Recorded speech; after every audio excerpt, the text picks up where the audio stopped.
Okay. Now that I've got that kind of going with the info I wanted, and you guys have that little bit of a loop because I'm awesome like that. Hi, welcome to the Mutant Wasteland Character creation. This is actually a detailed version of what the quick one was, and we don't have music overblasting us now, unlike last time where people couldn't really hear it, and this goes into more detail. So this is basically to build characters. I'm keeping these under mid and 30 for descriptions. Building characters for Fate system with an extra 6 tables, specifically for the Mutant Wasteland character creation. We use the book,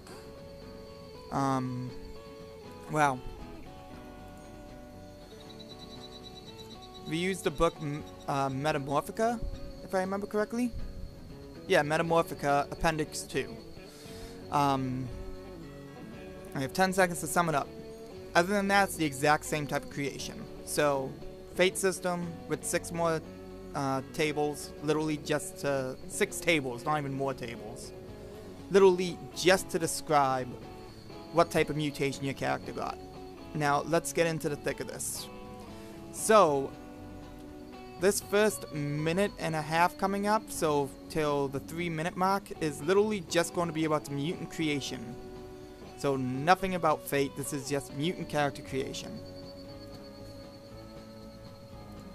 So here we go. Right here is a thing that Blue wrote up, who's like the head person for it. You have to roll 6 D100s off of Appendix 2. So what that is, I don't have the book open because I'm an idiot.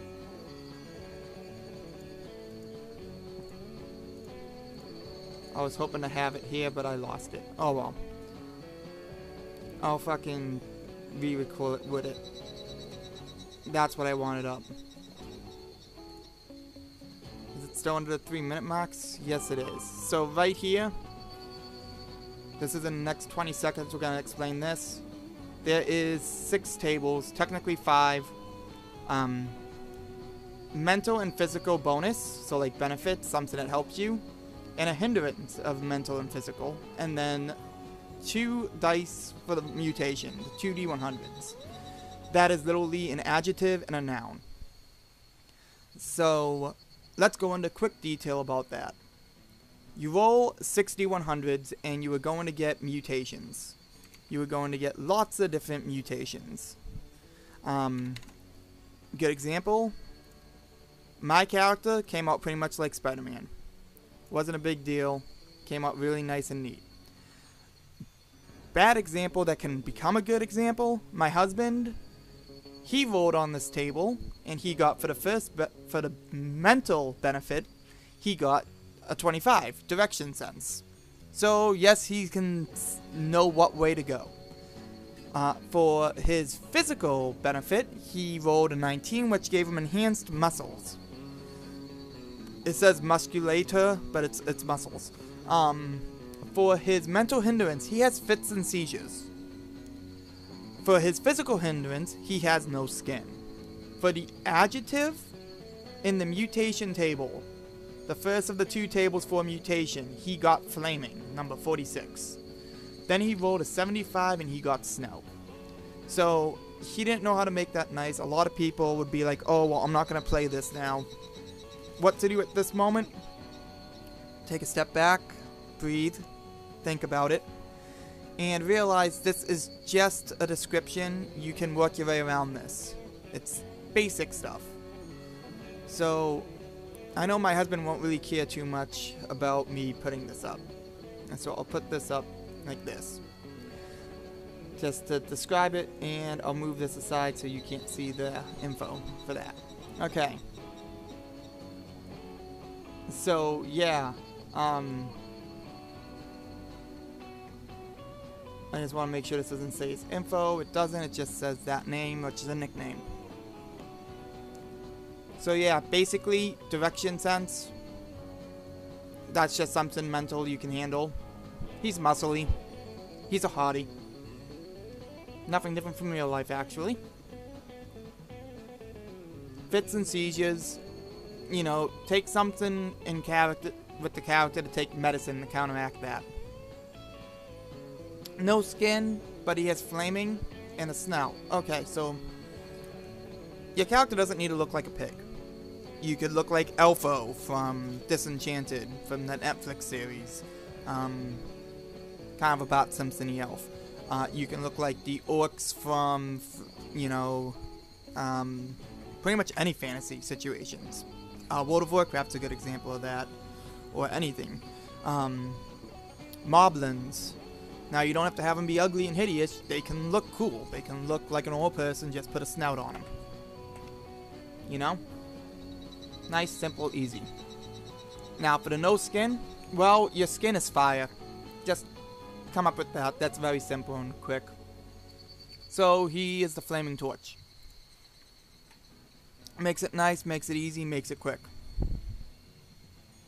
Now, it's been 6 minutes. Now that we're done talking about Mutant Wasteland, we're gonna say at 6 minutes, 30 seconds, we start talking about Fate.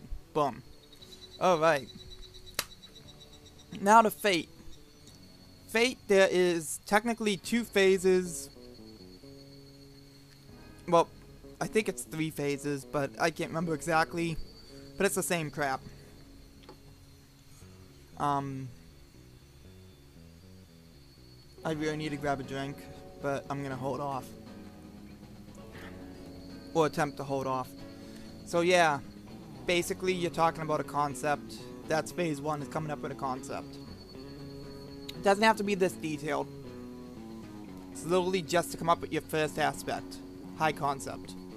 Originally, I had it listed as a vigilante mutant scientist.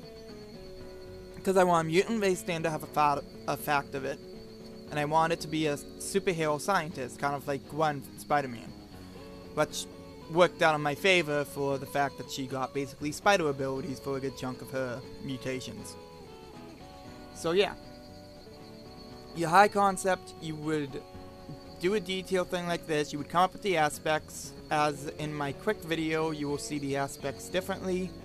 Because it was the first time building the character, like in that last hour. So this is a step back after we've had it built.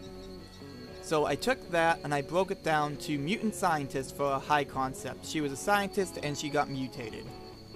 That's her high aspect. That's the key focus on what she was built as. Then you have to come up with a troubled aspect. So you got your high concept for phase 1. Now you need your troubled concept and 3 others.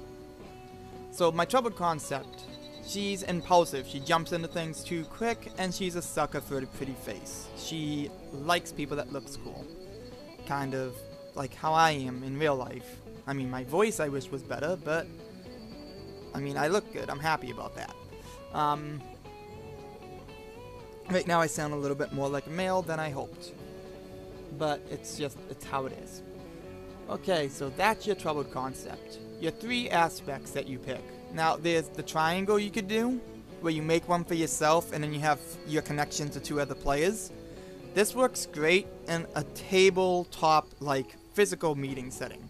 If you're having, like, a tabletop get-together with friends that live next to you, door to you, or in the same area where they can drive to your house, that works great. I've seen this tried numerous occasions. On occasions with Blue running games, on occasions with other game hubs, in Fate forum role plays, so on, etc., etc. Roll20, you know, Fantasy Ground, which is kind of funny to play Fate in, since you don't need Fantasy Ground to play Fate at all. Roll20 kind of beat that to the ground, I feel, but let bygones be bygones, it's how it goes. I like Roll20 more now. But yeah, you can go with the trio thing where you have one connection to another player somehow, like one aspect off of them. I'm doing that in Morts, but I don't need to do that. I'm having my character be a worker with another character for the trio system. So, for your own Fate game, for Roll20, or for the Mutant Wasteland, my suggestion, throw that idea, that concept out the window. For the rest of Phase 1, put 3 aspects that gear towards you. Gear towards your character, specifically. This character will never leave a friend behind. That is a key aspect. That is something that she will never go and be the first person to flee. She will literally stay there unless she had some sort of plan and stay until everyone else is safe. Vigilante detective. She has to help those in need. She cannot ignore them. And a detective, think of her like, Sherlock Holmes. She's a puzzle solver. Third aspect and final aspect out of the 5, the third one that's, your own aspect and not a high concept or a trouble concept, is basically geared towards her mutations. She got obsessive for one of the mutations, for the mental hindrance. So I chose medicine to keep her powers in control. If she doesn't have her medicine, she becomes so obsessive she literally sits there and overthinks everything like Deku in My Hero Academia. But she doesn't process it like Deku does after like 5 minutes of that torturous, overextended scene of him in his mind, which I know isn't 5 minutes, but it feels like it. That was the point of it. So, yeah. She can't do jack if she doesn't have a medication. So, there's your phase 1, and I think phase 2? I think phase 2 was this aspect, I'm not 100% sure. The next step is you have to choose skills and stunts. So, this is similar in Fate Core and in Fate Accelerated, but they're just different skill names, that's it. It's not really that much. Some skills are combined and accelerated. So, you go through and you pick 1 skill at Great, 3 skills at Good, 3 skills at Fair, 4 skills at Average. Now this can change based off the game. You choose what your game wants. This is General. General games start with 3 for refresh. That's how the original core book was. I think now it's gone up to 4. I know in most games, including Mutant Wasteland, it's a 4. Most online games, it comes out as a 4 with most players. So, you go through and you pick what skill you want. This will be listed, this sheet, in the YouTube description, along with the quick video. But, yeah, you choose your skills. The only 2 skills you really gotta watch out for is physique and will, which becomes, I forget what they become in Accelerated, or what they become in Core. This might be the accelerated terms. If you put either of those in Fair or Average, it will add 1 more to your physical stress or your mental stress. If you put them in Good or Great, it will add 2. So you automatically get 2 physical, you automatically get 2 mental. This is the only 2 skills that actually affect your health for a physical and mental state. Now, that's how many hits you can take before you're knocked out or unable to do any actions. So let's go over the skills quickly and what they do. You should know what the definitions do. It's pretty basic. If you don't, ask your GM. Report, for those who don't know, that's persuasion. That's pretty much what that is. For a Great with a +4, that means when you roll your fudge dice, for those who don't know, Fate is basically a game on the fudge system. Well, it's the Fate system, but it's fudge dice they use. So fudge dice is literally 4d6s with 2 positive sides, so 2 plus sides, 2 minus sides, and 2 blank sides.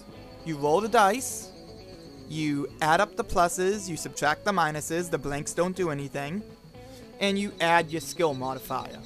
And you try to beat the skill the GM, the difficulty the GM states it is, or you try to beat the GM's roll for the NPC.